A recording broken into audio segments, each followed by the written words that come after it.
বন্ধুরা, short short short না বড় বড় বড় বড় হইলে এরকম করো।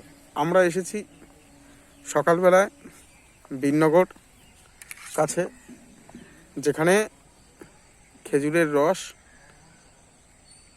চাষ হয়।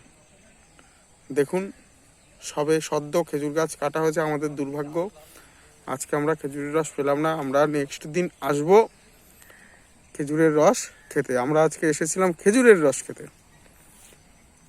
দেখুন কি সুন্দরভাবে গাছগুলো সারি সারিভাবে কেটে গুছিয়ে রাখা হয়েছে।